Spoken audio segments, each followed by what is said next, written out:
One day, in the quiet countryside of Scotland, a young boy was playing near a swamp when he suddenly lost his footing and fell into the thick, muddy water. The more he struggled, the deeper he sank. Terrified, he screamed for help, his cries echoing across the open fields. A poor farmer named Fleming was working nearby when he heard the desperate cries. Without a second thought, he dropped his tools and ran toward the sound. As he reached the edge of the swamp, he saw the child flailing, barely able to keep his head above the water.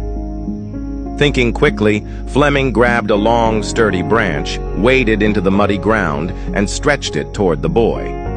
With great effort and at the risk of his own life, he managed to pull the child to safety. Exhausted but relieved, he helped the boy to his feet and sent him home. The next day, a luxurious car stopped in front of Fleming's modest hut. A wealthy man stepped out, approached the farmer, and said, "I am the father of the child you saved yesterday. I cannot thank you enough for saving my son's life. I know I can never truly repay you, but is there anything I can do for you?" The farmer, touched by the man's gratitude, replied, "I appreciate your kindness, but I cannot accept money for something I did out of humanity." At that moment, the farmer's young son appeared at the door of the hut. Seeing the boy and noticing the humble conditions in which the farmer lived, the wealthy man had an idea. He said, "If you won't accept money, then let me offer something else. Let me take responsibility for your son's education." The farmer hesitated for a moment. Sending his son to a prestigious institution was beyond his wildest dreams, but realizing the incredible opportunity before him, he nodded in agreement.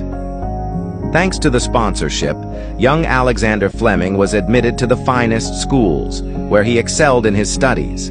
He later attended St. Mary's Hospital Medical School in London, where his relentless curiosity and scientific brilliance led him to a groundbreaking discovery: the world's first antibiotic, penicillin, in 1928.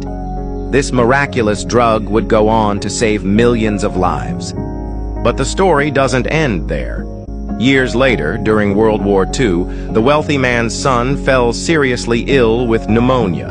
His condition was critical, and his survival seemed uncertain. He was treated with penicillin, the very drug discovered by none other than Sir Alexander Fleming. That wealthy man's son was none other than Winston Churchill, who later became the Prime Minister of Britain twice. This story is a powerful reminder that kindness has a way of coming full circle. A selfless act, done without expectation of reward, can return in ways one could never imagine. Do good for others, not for recognition, but because it is the right thing to do.